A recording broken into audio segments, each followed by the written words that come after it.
Hi, I'm Gaia. I'm the founder of Cocktails and Conversations. We are a networking company.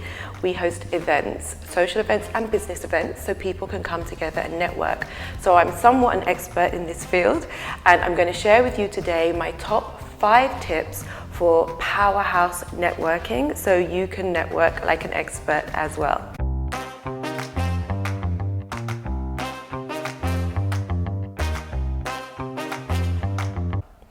So my first tip is actually to start with your immediate network. So you don't have to go to a networking event to be really good at networking. You can look at people who are in your social circle. This could be, of course, your LinkedIn and your social media. These can be people you go to the gym with, or people that you could meet in a lovely private members club like this one we're in today, which is Kindred. But there are so many places that you can network with people who are already around you, and they're going to be the ones who are more inclined to help you because they're already kind of invested in you. They know about you and they would be really interested in seeing you succeed. So don't be shy to talk to all the people about what it is you're trying to do with your business and see who could help.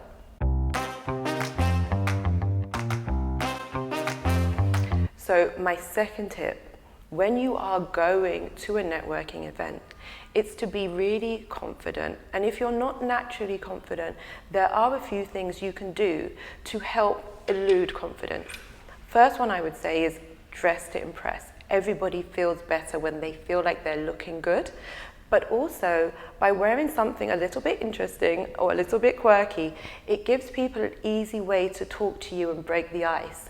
So if you have a nice piece of jewelry or a cool jacket, you put that on and people will be able to come up to you and comment on this, and then it's a nice way to lead into a networking conversation. But other ways to build confidence are things like power poses, which I really think help. So when you arrive at a networking event, if you feel really nervous, take 5 minutes, go into the bathroom, do some power poses, a few deep breaths, and then walk into the room with as much confidence as you can muster. So my third tip is be enthusiastic. People always feel energized when someone else is bringing their full energy, and then they want to work with you, they want to help you because they feel like you're really going somewhere. But it's really tempting when you go to a networking event to run around handing out business cards to everybody and make as many connections as possible. But this is kind of counterproductive because you're not going to be making really good connections. So it's wonderful to talk to a lot of people, but don't try and connect with everybody and hand out cards. Really find the people that you think would make a really good working relationship with and spend more time with them. Really try to get to know them on a human level. So find out a bit about their families, find out a bit about what they like to do. Then when you follow up with them, you can bring these things up and let them know that you were really interested in them and you really want to form a connection with them. So I would say connect with 1 or 2 people and make sure you follow up with them afterwards. So send them a note or send them a message on LinkedIn, say it was so nice to meet them, and offer to take them for a coffee and discuss what you were talking about a bit more.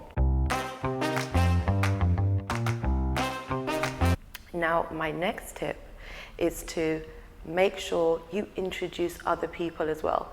People really like it when you play it forward. So if you've met someone interesting or you go to a networking event and there's someone you know, try and introduce them to somebody else. If you are a connector, this is fantastic and it's the best way for people to want to connect you as well. So being the connector in a situation really makes you look like the expert and looks like the person to go to when other people need help connecting. My final tip is to research the person that you really want to network with. So, for example, if you're going to a business conference and someone is given a keynote speech and you really want to connect with them, research them before you go. This also works for job interviews. Research the person that's interviewing you and find out a little bit about what makes them tick. You can find papers they've published from their LinkedIn, or you search their name, something that they're really interested in. It could even be a GoFundMe that they did once for a sporting event. And when you sit with them, you can bring this up and you can say, oh, I saw the thing that you did or the thing that you wrote about and I really found it inspiring. And that way they'll feel a stronger connection to you and they'll be far more likely to want to help you succeed in your business plan. So those are my top networking tips. I hope you found them useful. Don't forget to subscribe to Hatch and Mel's Talk on YouTube. And if you'd like to come to any networking events, you can look up Cocktails in Conversation on Google and join one of mine.